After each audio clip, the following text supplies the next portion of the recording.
Are blueberries safe to eat if you're on warfarin? That's a really common question, and today we're going to break it down clearly. If you're taking warfarin, you've probably been told to keep an eye on your vitamin K intake, so it makes sense to wonder where blueberries fit in. Blueberries are a nutrient-dense fruit, and they do contain vitamin K, but the amount is relatively modest, around 19 micrograms per 100 grams. To put that in perspective, leafy greens like kale can contain around 700 micrograms per 100 grams and spinach around 480. So blueberries are in quite a different category. The type of vitamin K in blueberries is called phylloquinone. That's vitamin K1, the main form found in plant foods. Now, why does vitamin K matter for warfarin users? Warfarin works by inhibiting vitamin K-dependent clotting factors.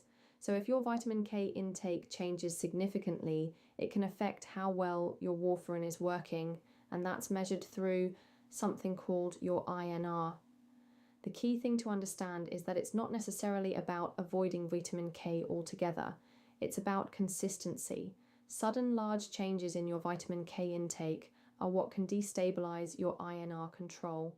It's also worth knowing that vitamin K content can vary slightly depending on the variety and how blueberries are prepared. Dried blueberries, for example, are more concentrated per gram because the water has been removed. So if you're eating dried blueberries, keep an eye on your portion sizes. If you enjoy blueberries and you're on warfarin, the guidance is to keep your intake consistent rather than cutting them out entirely. A moderate, regular portion is very different from suddenly eating large amounts every day. If you're thinking about significantly increasing how many blueberries you eat, it's worth letting your anticoagulation clinic or GP know beforehand so they can monitor your INR appropriately if needed. If you're taking a direct oral anticoagulant, sometimes called a DOAC, such as apixaban or rivaroxaban, the picture is actually simpler.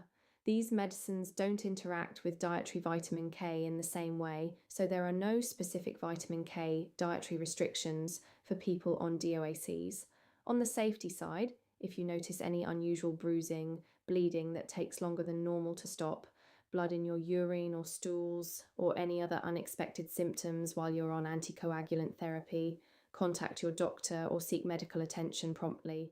Just to be clear, this video is for general information only and is not a substitute for medical advice.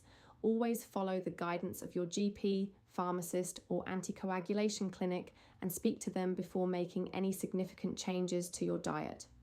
So to recap, blueberries are a low vitamin K food containing around 19 micrograms per 100 grams, much less than leafy greens. For warfarin users, consistency in vitamin K intake matters more than strict avoidance, and moderate regular portions of blueberries are generally considered suitable. If you're on a DOAC rather than warfarin, dietary vitamin K isn't a concern in the same way. And as always, speak to your doctor or anticoagulation team for advice that's tailored to you personally. If you found this useful, give it a like and subscribe to the Bolt Pharmacy channel for more clear, evidence-based health information. We're not able to provide individual medical advice in the comments, so for personal guidance, please do reach out to your GP, pharmacist, or anticoagulation clinic. They're best placed to help you.